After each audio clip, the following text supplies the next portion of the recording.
Sheriff Briggs slammed the handcuffs around Ethan Reeves's wrists before the single father could finish his first bite of breakfast. His little daughter froze beside him, her hands still resting on his arm as every person in the diner turned to watch. Ethan didn't fight back. He didn't shout. He simply looked at his frightened daughter and whispered that everything would be okay. What nobody in the diner knew was that the quiet man being humiliated in front of his child was no ordinary father. He was an FBI agent who had spent years putting dangerous criminals behind bars, and that morning he was undercover. It had been 6 months since Ethan lost his wife. Since then, every morning had been a battle. He'd learned to pack school lunches, braid his daughter Sophie's hair badly enough that she sometimes laughed at him, work long hours, and still find the strength to read her a bedtime story.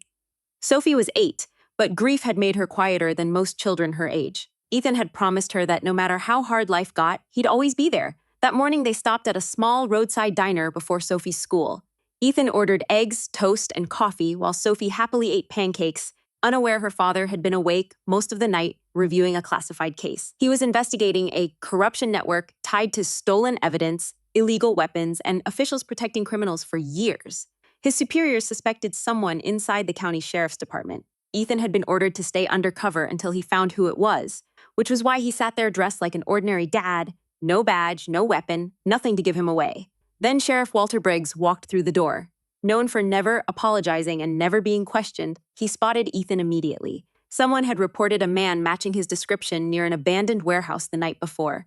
Briggs marched over, demanded ID, and accused Ethan of trespassing. Ethan calmly explained there had been a misunderstanding and asked to speak with Briggs privately.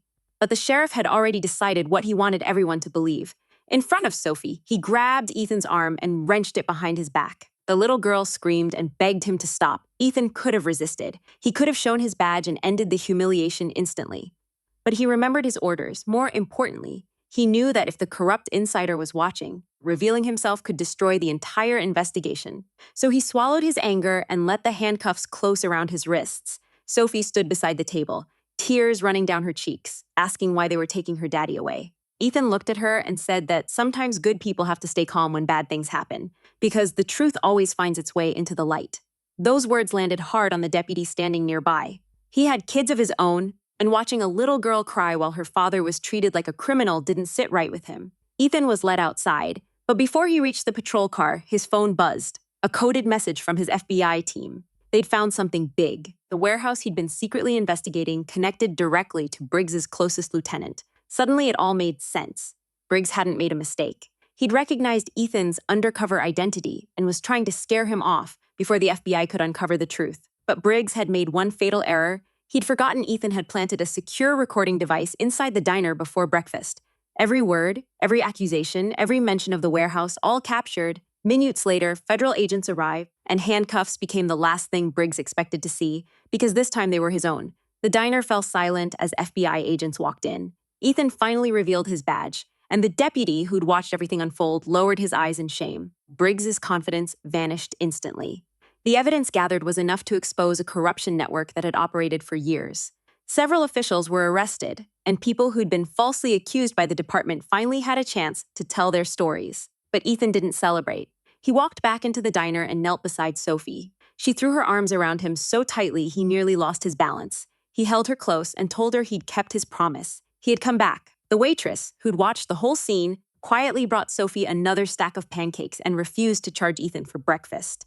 Then the deputy approached and apologized, not just for what had happened, but for every time he'd stayed silent while people were treated unfairly. Ethan told him simply that admitting a mistake was the first step toward becoming better.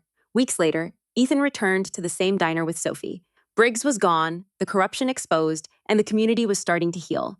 On the wall near their table, someone had hung a small handwritten sign, "Never judge a person by the moment you see them in."